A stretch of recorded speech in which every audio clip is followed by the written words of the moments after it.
Cerro de las Campanas. Ubicado a un costado de la Universidad Autónoma de Querétaro, el Cerro de las Campanas es un lugar de representación nacional icónica y trascendental en la historia de la conformación de nuestra nación libre y soberana. Esta loma emblemática actualmente alberga el Museo Cerro de las Campanas, la Capilla de Maximiliano y el monumento a Benito Juárez. Tiene el nombramiento de Parque Nacional y su nombre se deriva de unas piedras en el cerro que al golpearlas recuerdan al tañir de las campanas. Este fue el sitio donde se pone fin a la invasión y al yugo que durante siglos ejercieron otros países sobre el nuestro.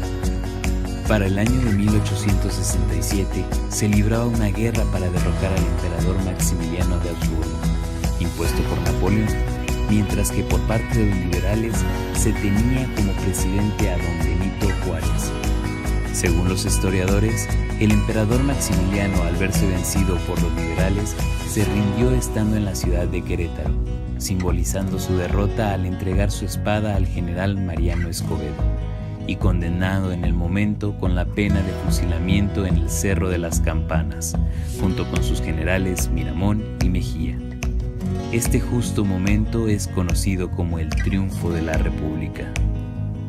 En el preciso lugar donde fueron ejecutados el emperador Maximiliano, Miramón y Mejía, según el mito popular, se colocaron 3 cruces de vara en su memoria. Luego entonces, el gobernador de Querétaro, el coronel Julio Cervantes, al darse cuenta de la importancia histórica del lugar, ordenó la construcción de un monumento en el sitio de la ejecución y se abriera una calle que condujera al lugar de los hechos. Para el año de 1900 se reanudaron las relaciones entre los gobiernos australiano y mexicano y fue entonces que se permitió levantar una capilla propiciatoria en 1901. La capilla es pequeña, sencilla, austera, de estilo ecléctico vienés. La nave es rectangular, con orientación hacia el oriente. Es seguido por la nave de la capilla. Y en la parte posterior, detrás del altar, existe un espacio cerrado a función de sacristía. 100 años después, el 15 de mayo de 1967, se erigió en el Cerro de las Campanas una monumental estatua de Benito Juárez, en piedra negra, realizada por el escritor Juan Olaguibel, la cual cuenta con una base de cantera rosa y al frente con una gran explanada. En su alrededor, una balaustrada desde donde se puede apreciar una hermosa vista de la ciudad.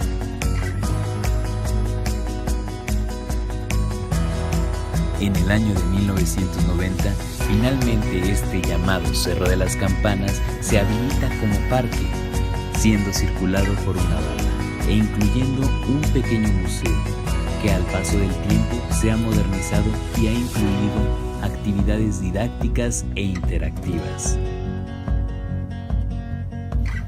Localizado en Avenida Zaragoza con Boulevard Bernardo Quintana, el Acueducto de Querétaro es considerada la obra urbana más importante del siglo XVIII. Es símbolo y orgullo de la ciudad de Querétaro. La construcción del acueducto encierra parte de historia y parte de leyenda. Esta está relacionada con la fundación del convento de capuchinas de San José de Gracia en 1721, hecho con el que don Juan Antonio de Urrutia y Arana se vio obligado a llegar a Querétaro. Según cuenta la leyenda, los arcos son una construcción guiada por el amor, pues cuando don Juan Antonio de Urrutia y Arana, es decir, el marqués de la villa del Villar del Águila, vio por primera vez a Sor Marcela, el amor entre ambos surgió de inmediato.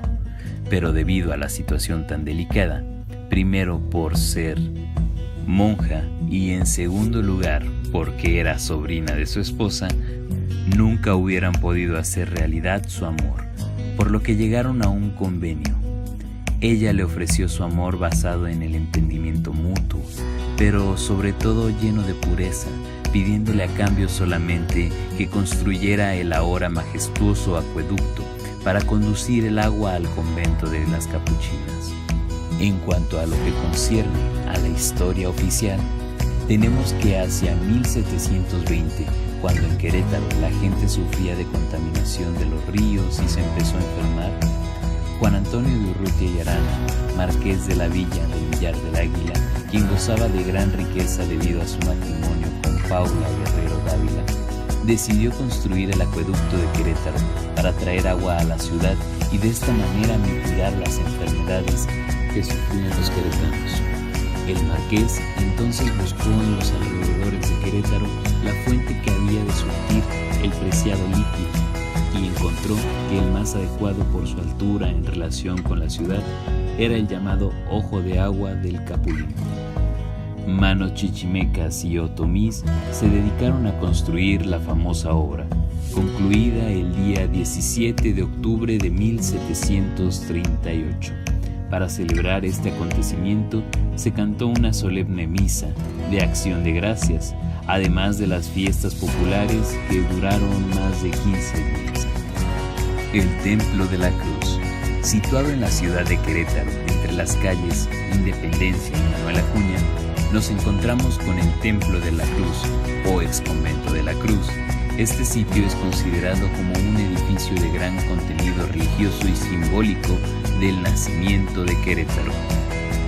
Su fundador fue Fray Antonio de Linares, y entre los célebres varones que salieron de ahí como frailes se encuentra Junípero Serra y Antonio Margil de Jesús. El convento se construyó en 1683 para atender a los misioneros que llegaban a evangelizar esta zona.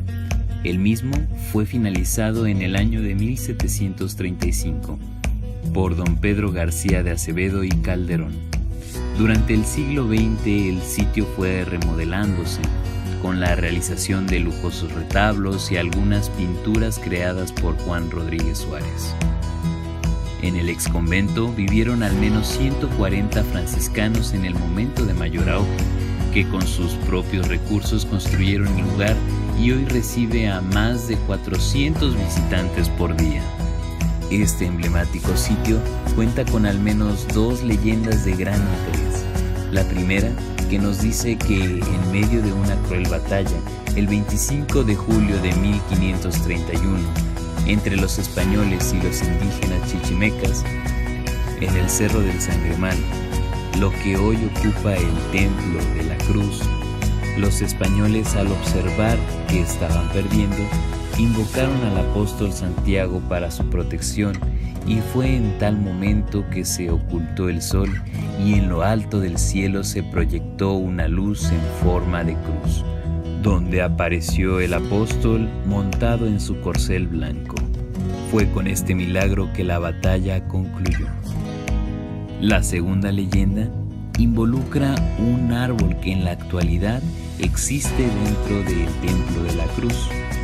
Este árbol tiene la peculiaridad que en sus ramas brotan espinas en forma de cruz, marcando incluso los puntos donde deberían encontrarse los clavos que sostenían el cuerpo de Cristo.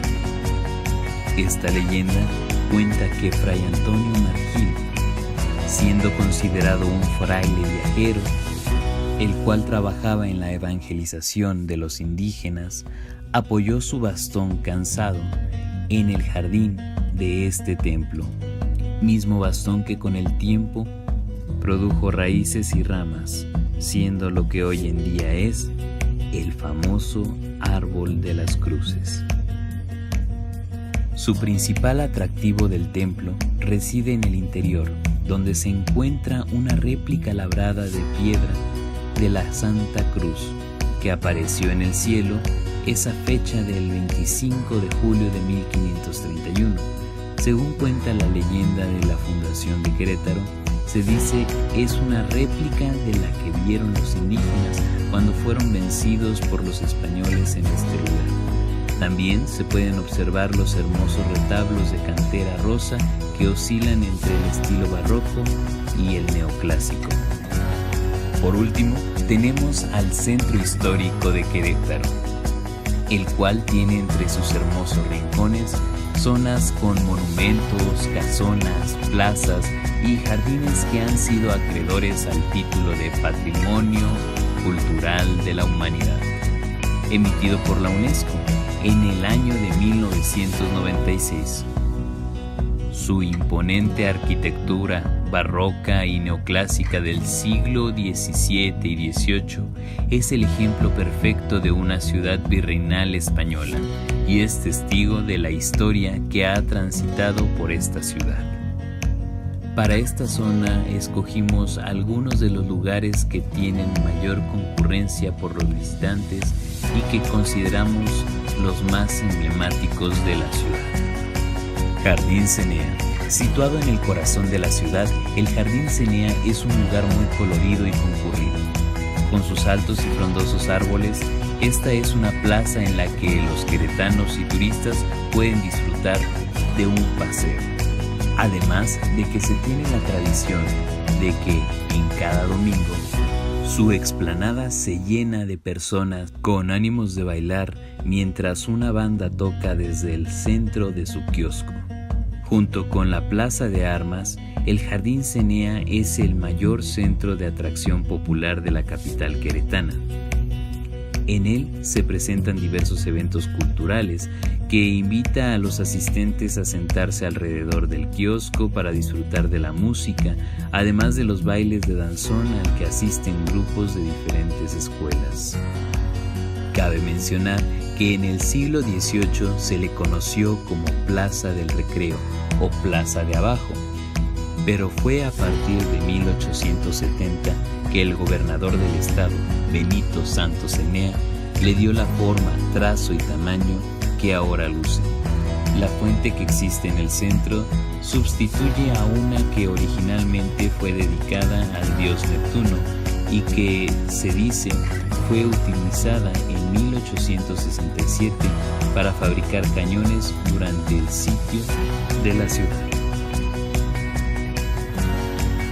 Casa de la Marquesa. La Casa de la Marquesa es una mansión ubicada en el centro de la ciudad de Querétaro, perteneciente a la época del barroco mexicano civil del siglo XVIII. Fue construida para doña Paula Guerrero y Dávila, marquesa de la Villa del Villar del Águila, en 1756.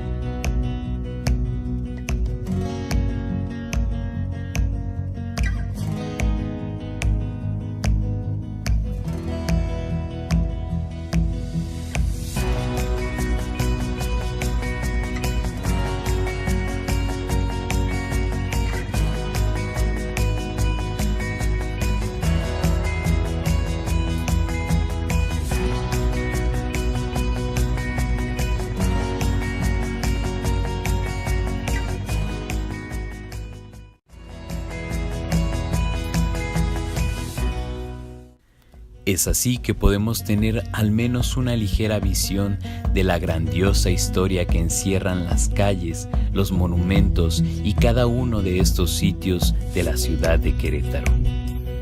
Sitios y estructuras parte de nuestra historia, parte de nuestra cultura, que además por su gran riqueza han sido consideradas como patrimonio cultural de la humanidad.